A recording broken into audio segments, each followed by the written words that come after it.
అందరికీ నమస్కారం. ఈ వీడియోలో మనం స్వామివారి గురించి తెలుసుకుందాం. గోవింద గోవింద అనే నామంతో ఈ వీడియోని మొదలు పెడదామండి. ప్రాచీన కాలంలో సత్యయుగం, త్రేతాయుగం, ద్వాపర యుగం గడిచిన తరువాత మనకు కలియుగం ప్రారంభమైంది. ఆ సమయానికి భూమాత చాలా బాధపడింది. పాపాలు పెరుగుతున్నాయి, ధర్మం తగ్గిపోతుంది, భక్తులు దేవుని చేరుకునే మార్గం లేకపోతుంది అని చాలా చింతిస్తుండగా అప్పుడు భూమాత శ్రీ మహావిష్ణువుని సత్కరించి ప్రార్థించింది.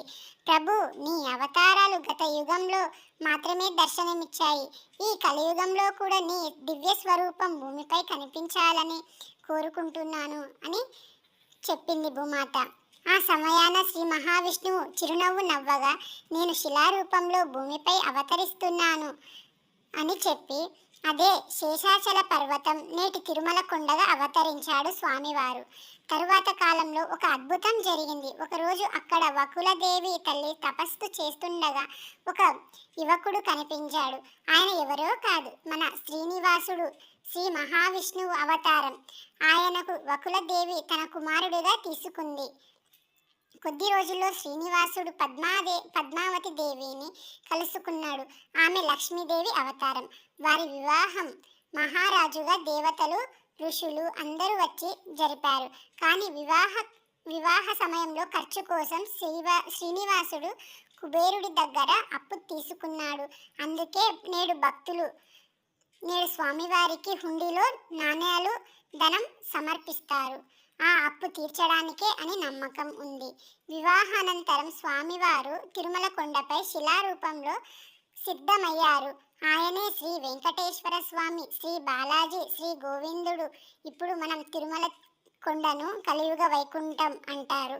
ఎందుకంటే ఇక్కడికి వచ్చిన భక్తులు కోరికలు తప్పక నెరవేరుతాయి, విశ్వాసం ఉంటుంది. అందుకే ప్రతిరోజు వేలాది మంది భక్తులు ఒకే స్వరంతో నినాదిస్తారు, గోవింద గోవింద అని శ్రీ వెంకటేశ్వర నామం జపిస్తూ స్వామివారి దగ్గరికి వెళ్తూ ఉంటారు.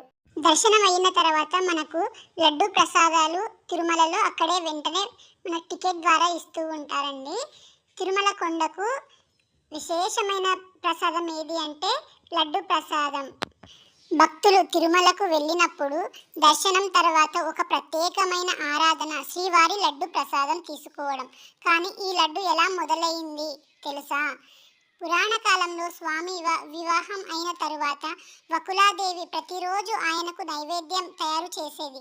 ఒకరోజు ఆమె శ్రీవారికి మైదా, బెల్లం, నెయ్యితో చేసిన ఒక ప్రత్యేకమైన స్వీటు సమర్పించింది.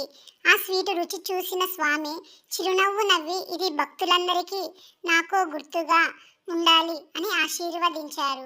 ఆ సమయం నుండి ఆ తీపి భోజనం లడ్డు ప్రసాదంగా మారింది. తరువాత కాలంలో తిరుమల ఆలయంలో పెద్ద ఎత్తున భక్తులు రాగానే ఈ లడ్డు స్వామివారి నైవేద్యంగా ప్రతిరోజు వందలాది భక్తులు వేల లడ్డూలుగా తయారయ్యింది. లడ్డు రూపం, రుచి చూసి పరిమాణం అన్నీ శాస్త్రీయంగా నిర్ణయించారు. ప్రతి పదార్థం స్వామి ప్రసాదం అనే భావంతో శుద్ధంగా చేతితో తయారు చేస్తారు. ప్రస్తుతం మన తిరుమలలో లడ్డు కిచెన్ పొట్టు అని పిలుస్తారు. అక్కడ రోజుకి లక్షల్లో లడ్డూలు తయారవుతూ ఉంటాయి. దాని సువాసన తిరుమలలో గాలిలోనే భక్తి పరిమళంలా కొలుస్తూ ఉంటుంది. భక్తులు నమ్ముతారు, తిరుమల లడ్డు ప్రసాదం స్వామివారి ఆశీర్వాదం లాంటిదని. భక్తులు చాలామంది దాన్ని తీసుకోవడం అంటే స్వామి కరుణను స్వీకరించడం. అందుకే ప్రతి భక్తుడు దర్శనం తర్వాత లడ్డు కోసం ఎగ్జైట్ అవుతూ ఉంటారు. ఎందుకంటే అది కేవలం స్వీటు కాదు, వెంకటేశ్వర స్వామి కల్పరూపం. గోవింద గోవింద అని ప్రసాదం తీసుకుంటారు. శ్రీవారి అన్న ప్రసాదం గురించి తెలుసుకుందాం. తిరుమలలో లడ్డు ప్రసాదం లాగే మరొక దివ్యమైన ఆచారం ఉంది. అది శ్రీవారి అన్న ప్రసాదం. భక్తులు ప్రేమగా వేంగమాంబ అని పిలుస్తారు. ఎప్పుడో పురాణ కాలంలో ఒకసారి స్వామివారికి నైవేద్యంగా చేసే సమయానికి ఆలయంలో పెద్ద సంఖ్యలో భక్తులు చేరుకున్నారు. ప్రతి ఒక్కరికి తిండి సరిపోక భక్తులు అలసిపోయారు. అప్పుడు భక్తి పరవశంతో ఉన్న ఒక వృద్ధ మాత, ప్రభు, భక్తుల కడుపు నింపడం కూడా నీ సేవే కదా అని ప్రార్థించారు. ఆ మాట విన్న వెంటనే శ్రీ వెంకటేశ్వర స్వామి స్వయంగా ప్రత్యేకమే, ఇక నుంచి నా ఆలయంలో వచ్చే ప్రతి భక్తుడు ఫాస్ట్ రండి. దివ్య ఆచారం ఇచ్చాడు. ఆ రోజు నుంచి తిరుమలలో అన్నప్రసాదం వేగంగా ప్రారంభమైంది. ప్రతిరోజు వేలాది మంది భక్తులు ఉచితంగా అన్నప్రసాదం, పప్పు, చారు, పొంగల్ వంటివి వడ్డిస్తారు. ఇది కేవలం భోజనం కాదు, భక్తి భావనకి ప్రతీక, స్వామివారి కరుణకు నిదర్శనం. తిరుమలలో శ్రీవారి అన్నప్రసాదం ట్రస్ట్ ప్రత్యేకంగా ఏర్పాటయ్యింది. ఇందులో ప్రపంచం నలుమూలల నుండి భక్తులు వివరాల ఇస్తారు. దానివల్ల ప్రతిరోజు భోజనం తయారవుతుంది. ఈ ప్రసాదం తినడం ద్వారా భక్తులు నమ్ముతారు స్వామి భోజనం చేసినట్టే పుణ్యం కలుగుతుందని.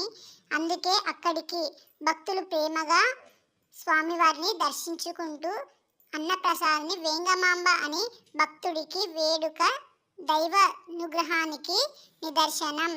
గోవింద గోవింద అని ప్రసాదాన్ని ఆరగిస్తారు. మనం ఈ వీడియోలో అలాగే గోవిందరాజ స్వామి దేవాలయం గురించి కూడా తెలుసుకుందాము.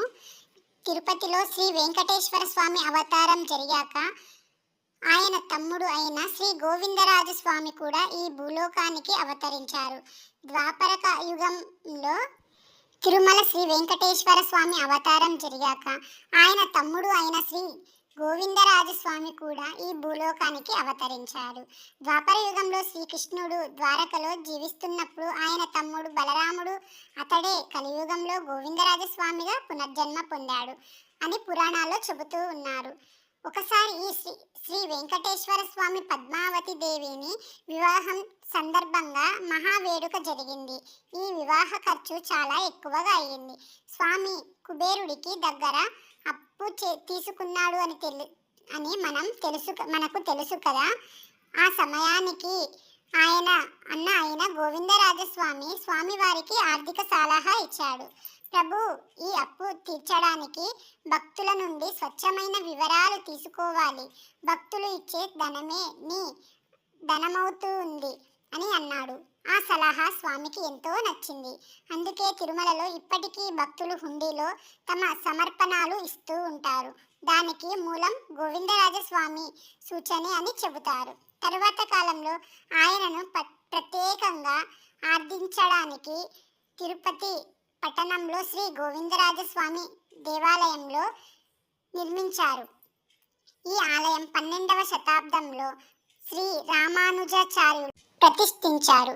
ఇది దక్షిణ భారతదేశంలో అత్యంత పెద్ద వైష్ణవ ఆలయంలో ఒకటి.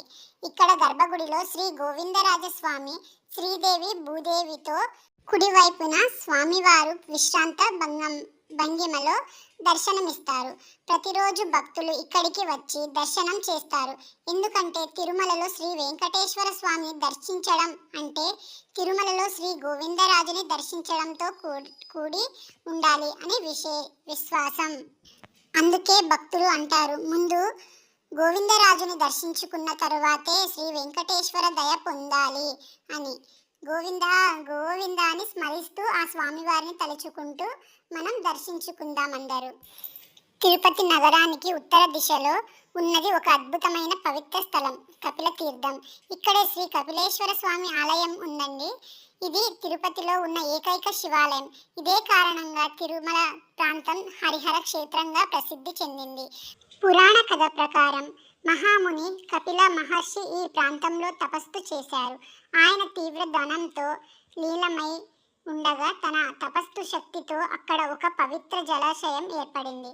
దాన్నే నేటి కపిల తీర్థం అంటారు. కాలక్రమంలో ఆ జలాశయానికి పక్కన శ్రీ పార్వతి సమేత కపిలేశ్వర స్వామి శివలింగం స్వయంభువుగా వెలిసింది. దీనిని చూసి దేవతలు, ఋషులు ఆశీర్వదించారు. ఇక్కడ స్నానం చేసే వారిని అన్ని పాపాలు క్షమించబడతాయని వరమిచ్చారు. ఒకరోజు తిరుమల నుంచి ప్రవహించే పాపనాశిని నది స్వామి పుష్కరిణి నుంచి పుట్టినది. ఇక్కడికే చేరి కపిల తీర్థంలో కల్పించింది చెబుతారు. అందుకే ఈ తీర్థం జలంలో స్నానం చేస్తే వెంకటేశ్వర స్వామి దర్శనానికి ముందు శరీరం, మనస్సు పవిత్రమవుతాయని విశ్వాసం. ప్రతి మహాశివరాత్రి రోజు ఇక్కడ భక్తులు భారీగా చేరి రాత్రంతా భజన, తీర్థారాధన చేస్తారు. స్వామివారికి ప్రత్యేక అభిషేకాలు జరుగుతాయి. ఆ రోజున తీర్థంలో స్నానం చేయడం మహాపుణ్యమని చెబుతారు. కపిల తీర్థం చుట్టూ పర్వతాలు, జలపాతం, గాలి అన్నీ ఆధ్యాత్మిక శక్తితో నిండినవి. అక్కడ ఒక క్షణం కూర్చుంటే మనస్సు ప్రశాంతమవుతుంది. అందుకే తిరుమల దర్శనానికి ముందు భక్తులు కపిల తీర్థానికి వెళ్ళి స్నానం చేస్తారు. శివానుగ్రహం పొందితేనే వెంకటేశ్వర స్వామి దర్శనం సఫలమవుతుంది అని నమ్ముతారు. ఓం నమః శివాయ. గోవింద గోవింద. మాకు స్వామివారి అనుగ్రహం దక్కిందండి.